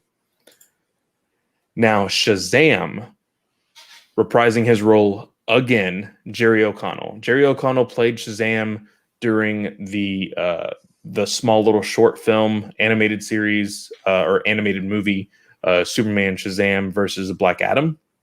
And also reprising his role for Black Adam would be Arnold Vosloo. I think he did very good as Black Adam. And to be completely honest, this was probably the hardest one to go back to. I was really looking for a good voice for Black Adam, but I ultimately just said, why not? We'll bring Arnold back. My other 2 is, of course, the Martian Manhunter will be played by Kevin Michael Richardson. He is just a godly voice actor. And him being Martian Manhunter, I really love him in Young Justice. He's been the twins in Invincible right now, and that just reminded me of how great of a voice actor he is. And I just remember some really cool scenes of Martian Manhunter in Injustice Year 1 that I would really love to hear him portray. And then, of course, my last one being Damian Aidan Gallagher from Umbrella Academy would be my Damian, and that is my last voice actor. I know it's a lot, and I apologize, but Nathan, you said you wanted to see my dream cast. My dream cast for an animated series would have all of these actors. So there you go. That's a lot of impressive choices there. I have no picture presentation. Nathan, next time, why don't you ask us to write a story for you? Obviously, I'm kidding. This was a really cool little question. Don't worry, listeners. I'm going to salvage the dump that Clay just took on the DCAU as a whole. Coming up, the foreground that probably was laid maybe when he was really young and didn't quite. So Excuse me? I'm gonna give some, give some shout outs to some of the key people here. Superman's gonna be played by George Newbern, who Clay kind of touched on, played him in Justice League and Justice League Unlimited. Mm-hmm. Batman's gonna be the legend. That's all I'm gonna say. Everyone knows who I'm talking about. Kevin Conroy. Wonder Woman, Susan Eisberg. Cyborg is going to be Shamar Moore from the New 52 run. Mm-hmm. Really loved him. Thought he captured that character great. The Flash, Barry Allen, is going to be Grant Gustin, of course. And Green Arrow is going to be Stephen Amell. Joker is going to be Mark Hamill. Harley Quinn is going to be Margot Robbie. Martian Manhunter is going to be Carl Lumbly. Wally West is going to be Michael Rosenbaum, reprising his role from Justice League Unlimited. Lex is going to be Clancy Brown. Sinestro is going to be Mark Strong. Black Canary is going to be Journey Smollett. Nightwing is going to be Neil Patrick Harris. Robin, Damian, is going to be Kieran Walters. Hal, I wish I could come out with another name off the top of my head because Clay totally called me out for having it. Nathan Fillion. Shazam, Zachary Levi. Aquaman, gotta go with my guy Jason Momoa. Constantine, I wanted Keanu Reeves coming back. And Black Adam, The Rock. Of course. So everybody who's already played the character, I mean, technically I did the same thing. I have from different at times, but I used some live action actors. You didn't. I don't think you dabbled in the live action. I did not dabble in the live action. I stole some live action voices and brought them back to the animation side. As I said before, I think Kevin Conroy has had his run. I think that he needs to retire. Not because I don't like him, but because I think the man deserves some rest. I mean, that's why I didn't put Mark Hamill as the Joker. Let's check on their backs and make sure it's hired from all the rough live act. Oh wait, they're sitting down and reading. Clay, come on, let the man make as much money. They are not sitting down and reading. Standing and reading. Let the man make as much money as he possibly can with his voice, because God knows he got shunned into just being a voice actor. So you do you, Kevin Conroy, and I'm bringing you back for more work. I will say this. I will say this, just in my humble opinion, I don't think that Stephen Amell will be able to land the humor that's an Injustice for his part, but he can take the serious parts into effect. So I will give you that one. But I will say this. We can play a bum whenever he's supposed to make a joke, just to let the listeners know, or insert a laugh track. We can do that too. All right. Well, before we go on to any listener questions, let's go ahead and finish off the listener questions, and we'll take our last ad break. So we did have questions from Travis and Chris. So let's go ahead and do Chris's first. He actually commented first when we were asking for questions. He said, "So when it's a slow DC news day, do you all just go to We Got This Covered to get a good laugh? What is your favorite DC-related story that has given you the biggest laugh from their site?" So anything that comes out from We Got This Covered that you immediately think of that just gives you a huge laugh. Oh, I want to make a note too that I jumped into our GUA chat, and this was already a topic that was basically set up for the show. I was reading the comic from DC Comics Corner and in the park, and I came home and looked. I was like, "What happened?" I'm like, what? I didn't even know this was a thing. So it was really funny. This is. I'm trying to think of one of the. It has to be DC related, right? DC related. Yes. Oh. I'm trying to think because there have been a few good ones. Um, I'm gonna go with you guys go with classic Snyder Cut's never gonna get made because that was put out a few times. Um, hmm. I don't want to pick just a simple one. I want to pick a grand. Do you have one? For me, I just can't help but think of all the crazy stories that have been coming out of the Batman. Like the whole thing with Pattinson, like knocking up Zoe Kravitz on the Did they Batmobile. put that on? We got this covered, really? Yeah.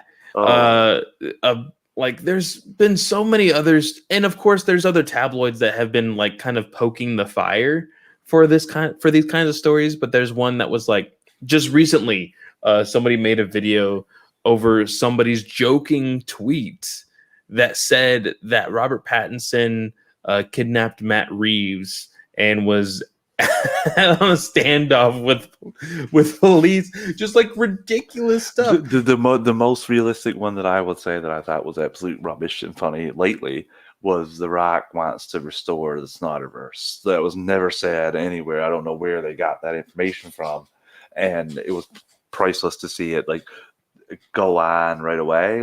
That very well may be true, but they're just guessing. It's the worst site possible, listeners. And if we can say anything here at DCA, and I will speak for the GUA network as a whole, avoid "we got this covered," block "we got this covered," and just laugh whenever a "we got this covered" story comes across your So I phone. was worried that the site might be giving me viruses, but I went ahead and typed in "we got this covered." I'm on their website now. I scrolled down.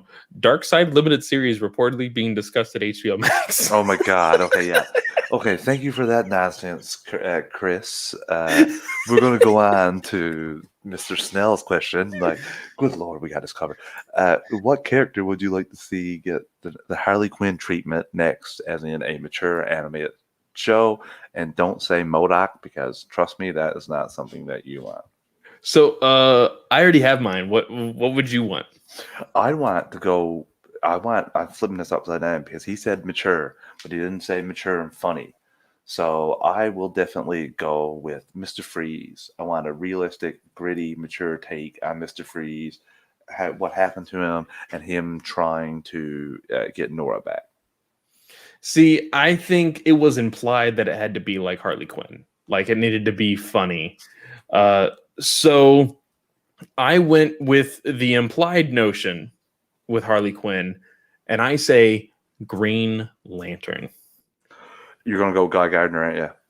No, I'm going to Ooh. go the entire Green Lantern, like the Green Lantern Corps. Core. So just like how recently Below Decks with Star Trek, Okay. you can make something like that, but with the Green Lantern Corps. You can take all of the Earth Green Lanterns if you really wanted to, but you can add some other alien Green Lanterns as well. I think that would be hilarious. You have the dude bro Guy Gardner, you have the suave Hal Jordan, you have the youngster Kyle Rayner, and you have the more serious Jon Stewart.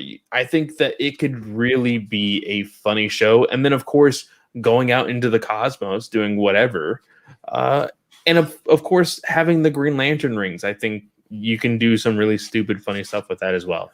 Running out of battery and stuff like that. That's a lot better of an idea than mine, Clay. So I was going for mature, like Heart of Ice type thing. Clay nails it with that's a perfect idea. You can actually show like lower tier lanterns too that probably won't make it out of missions talking and all. You're just a solid choice there, Clay. So that is going to be it for our questions, and we will go ahead and take our last ad break. I lied on the last ad break, so I do apologize. This is our last ad break. We're going to jump right into the comics corner, and then this is actually our last week, so we will reveal what we have for our voting for next week. So let's go ahead and take that ad break right now. Ready? We will be back in 3, 2, 1. And we are back.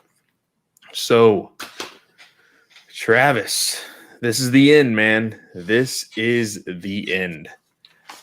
How Great have you enjoyed this series so far?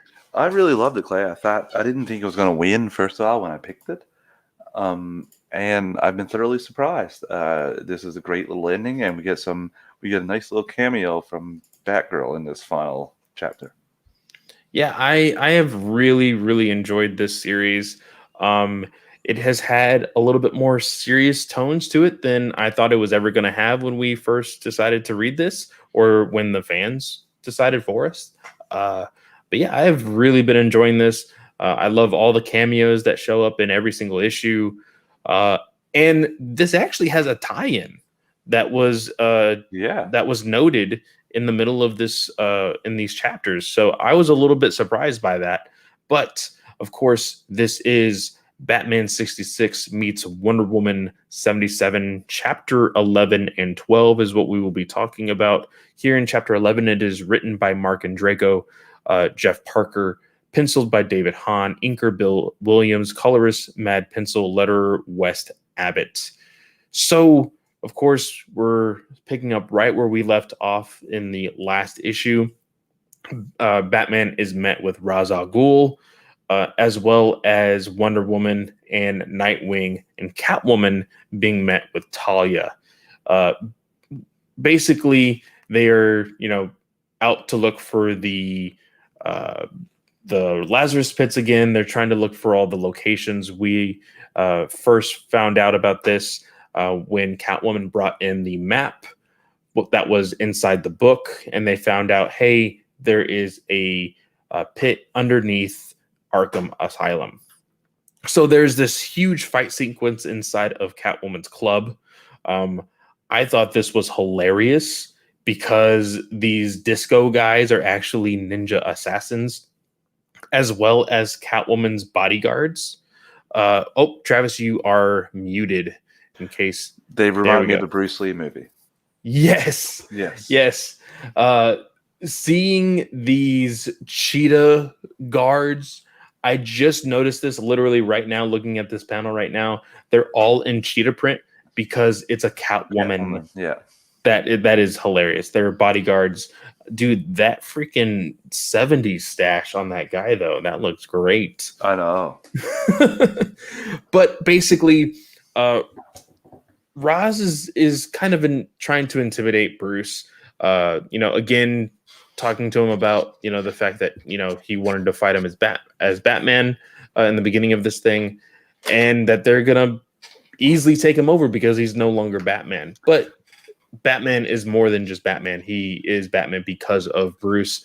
Bruce remembers from all those years ago when they fought these assassins that they had like shadow creatures. So what does he do? He shines a giant light at everybody and is able to take them out pretty quickly.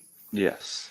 And I love that when he takes them out, Brass starts to leave, and so does Talia, and these the men starts disappearing, and you see it here. He just disappears in the smoke, and I thought that was a really cool, interesting touch. Yeah, I was a little confused as of what they were doing when they were at the dance club, because it just looked like it was like a brownish color. So I was like, is that mud? What is going on? Ambulance. So I assume I just headcanon in that they can call them to and from. Yeah, after wearing those. And I just thought it was kind of funny that they added this when Roz teleports or does whatever he does in this cloud of smoke. The sound effect for it and the onomatopoeia that shows up in the panel is Bamf. Yeah. The same thing. Well, Bamf is the same sound effect that happens when Nightcrawler teleports in the X-Men. So I thought that was kind of funny. And I love the little shot of the shadow making a cowl for him. Yeah, I really did like that detail in this panel where Batman is basically like, hey, gloves are off, I'm coming back. Nightwing also calls in some backup. You would think that it's Commissioner Gordon, but instead it is Batgirl, and she says that the Gotham PD is on their way. And then Batman shows up in a brand new Batmobile that he actually tells Nightwing, hey, this was always supposed to be yours, I was just working on it. Which I think is actually really, really cool. It was also nice he gives a nod saying Wonder Woman's little speech is what gave him inspired him to get back out there, and she goes the little route of, yeah, you told me I needed to stay in man's world, so we're even, and I really enjoyed that. Yeah. So they make their way into Arkham Asylum. We see some like funny banter between Catwoman and Batgirl and Nightwing. Catwoman makes the offhand comments like, "Oh yeah, that was my cell right over there," and even like Nightwing is like getting into old habits with some of his catchphrases, and Batgirl calls him out on it. But they are being watched by Talia and Roz, and eventually they meet a different League of Shadows with Literal. the inmates of the asylum. We have Mr. Freeze in his classic 66 getup, which I thought was a really nice touch, as well as the Riddler, Clayface, Killer Croc, and I would assume that is Cheetah. Yeah, that's what I thought. It's just really weird that Cheetah would be in Arkham Asylum. So I was just a little like I was confused by that. But I understand they want to put a Wonder Woman villain in the story as well. But we go off to issue 12. Yeah. Issue 12, the finale. The gang fights this new League of Shadows, and Batman basically runs off to get Roz and Talia. And it's really cool. You kind of see this like back and forth with Talia and Bruce, kind of like not necessarily regretting, but like I feel like Talia might be regretting while Bruce is like, man, I just wish that, you know, she can come back from this type of Bruce feeling. is hard as Bruce was hard AF, and we'll get to that in one of the M panels here where just one stone cold line, that's it, forgotten about. So Yeah. I love this little back and forth with Clayface, like you said, there's a tie-in, and it's good because you go back a couple, and when she says like I've already dealt with you before, I thought she was talking about Killer Croc first. Yeah. Because of that. And then we find out that no, it was actually Clayface, and there was a tie-in that happened in the Wonder Woman 77 comic. So really cool little like nod to build this universe even more. And like a great thing we get, like I said, we get the back and forth, and they take down all the different villains. And I love how Mr. Freeze shoots Killer Croc, and Nightwing can't just go on, gotta have a little quip about him being cold-blooded. Yeah, it does still have that cheesiness, but it like at this point I'm so into the story that it doesn't really bother me anymore. But this whole interaction with Roz and Bruce, I wasn't expecting how it ended. You know, we see that Roz is starting to like feel weaker just because he's getting older, so he wants to go into the pits to make himself stronger and younger. And so as he is attempting to jump down, Bruce actually catches him, but he's about to fall, and he actually asks Talia for help, and Talia isn't able to get him in time, so Wonder Woman actually has to rope him with the lasso of truth, and Bruce actually, not on purpose, but his the boot flies off of Roz, and he falls into the pit, and so Bruce is freaking out. Roz is like, hey, this is what I always wanted, but the pit actually makes him into a 10-year-old. Very Tablet of Time from Spider-Man, the animated series there. Yes, very much so. That's exactly what I thought of when I read this. First thing I thought. Yeah, so you were saying this hard line for Batman. This is when, you know, we're wrapping up here. Talia and Roz are in the back of this van, which is weird because they're in Arkham.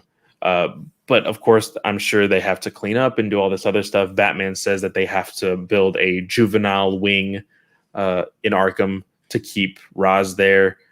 But, you know, they ask, well, what about Talia? And he just says, like, she's made her choice. Like, yeah, that's it. The next panel, he's like, she made her choice. No, yeah, down there, yeah, she's made her choice, and that's it. It's just like, he's kind of sad, but it's pretty cold. Yeah, And in and Batman's defense, Wonder Woman's standing right there. So I mean, like, maybe focus on her.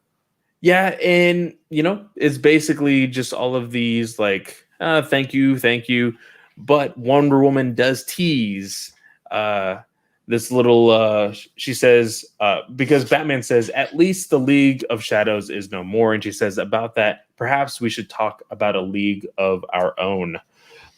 And so it says the beginning. That's how it ends. Yeah, great little story. Like great little story. So out of the entire series, from 1 being the worst, 10 being the best, where would you put this at? I give this a solid 7. I really Yeah? enjoyed it. Maybe even 7.5. It depends. I have to look back, but I really enjoyed this. There was, sometimes it was a little bit of a like dated, but even that it was in the like whole aspect of the show that was on TV. So yeah, really enjoyed this. Yeah, I did too. I think I'm going to give this a 7 as well. But the big thing that we've been waiting for is I have 2 choices and you have 2 choices. We're going to go ahead and reveal them right now to vote for what our next Comics Corner is going to be for Yes. the few weeks going forward. I'm going to reveal one and then you'll reveal one. I'll review my last one and then Okay. you'll reveal your last one. So my first reveal is going to be Volume 1 of Hawkman by Robert Venditti. We talked about it, I think not last week, but the week prior to that. It brought an entirely new look for how Hawkman is. And I would just really love to jump into that, especially with Hawkman being introduced into the DCEU. This would be a nice little touch to introduce the character. That's a pretty cool one. I kind of hope that one wins, unless there might be another one that I might be rooting for even more. Who knows? I guess if the listeners and yourself enjoyed our first foray into Batman 66 world, they will not mind a second foray there with Batman 66 meets The Man from U.N.C.L.E. So I have this hardcover book, $4, yay. So that's my first choice. Very nice, very nice. I have, like I said before, I've never read like anything more than the Batman 66 and Green Hornet stuff. So I'll read the little thing. The Batman and Robin are the dynamic duo ready to protect Gotham, blah, blah. But when a mysterious Thrush agent engineers a mass breakout from Arkham Asylum, Solo and Kiriakin find themselves in Gotham, hot on the trail of villains like Poison Ivy, Egghead, and Mr. Freeze. So, and their main suspect for the breakout, none other than millionaire Bruce Wayne. So very nice. Yeah. Very, very nice. So my last choice for this vote is going to be Nightwing, The New Order. This was going to be, this was a voting for the first one. It's a series that I absolutely love. It's Kyle Higgins on another Nightwing title. And I just really want to read it again. And of course I can read it on my off time, but for me, it's a lot harder to like pull out those books on my own time. If I'm forced to read it for the podcast, then I know I'll definitely read it. It's not a bad choice. That's probably my favorite. I had one I wanted last time, even instead of mine. My final one is Before I Watchmen. thought that's what it was when you brushed it past the camera really quickly in the beginning of the podcast. Yeah, I have actually never read any of the Before Watchmen stuff, so it does intrigue me. Even recently, I've been reading Tom King's Rorschach book that is coming out as of right now, and I've been really enjoying that one. So diving into the Watchmen universe would be no problem for me at all. Before Watchmen, Ozymandias. So that's yeah. We'll get that. Awesome. We'll get the poll out tomorrow, listeners. I'll put that up after I finish my final tomorrow, and we'll put it to next Sunday.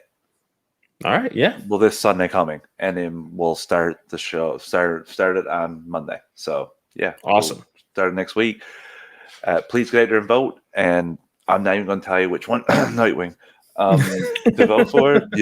I obviously picked 2, but yeah, really excited to see. And this was a great first book, so I'm really excited to go forward. Awesome. Well, with that, guys, that is the show. That is our longest show together, Travis. Is it? Holy, I think so. We It's have only been not us done. and- It's only I been don't- us in the tumbleweeds in terms of news lately, and we haven't had a movie review yet. Yeah, so I think maybe your second one went a little bit past 2 hours. I can't remember, to be completely honest. I'll have to go back, but I think this may be the longest one. It may have been my fault for reading off that entire Injustice cast that took way too long. That was for you, Nathan. But with that, guys, thank you so much for listening. Travis, where can they find you? You can find me on Twitter at Travis_156. You can drop me a line. We can chat about DC anytime. Host superhero discussions for the network as well. Wrapping up Batman the Animated Series with you. Look for that Wednesday, and then look for something super special coming the following Wednesday. Animated movie review right hot off the presses. So yeah, look for that. And thanks for supporting the network. And yeah, drop me a line anytime.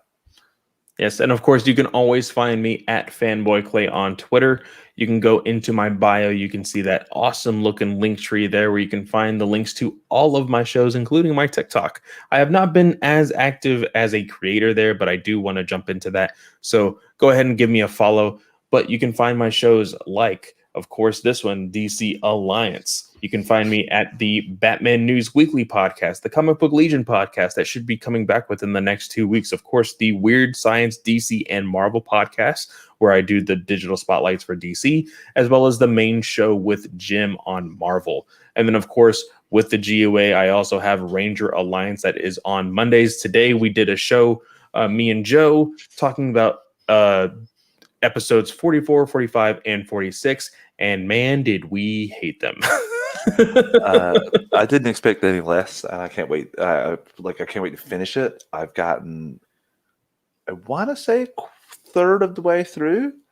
Yeah, it's just I had quite the laugh. Quite the laugh. These episodes for the last bit of season 1 should have never been made. They made a perfect ending to season 1 at episode 40, and I think most of Ranger Alliance agrees.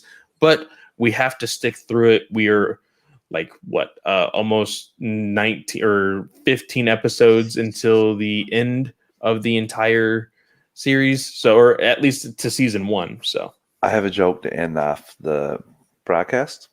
Not even really a joke, kind of like a joke. I think we just broke the record for longest podcast in GUA history because you named all the podcasts that you're hosting, and that had to take up a solid hour because you host the most podcasts known to man. I do, and I've told people this, and if Snell is still listening, I still want a manga podcast, but I don't know if that's going to be Patreon exclusive or if actually on the feed, but we will find out soon enough. When you cover Dragon Ball Z, I'm there. All right. Well, with that, guys, see you later. Later, everyone.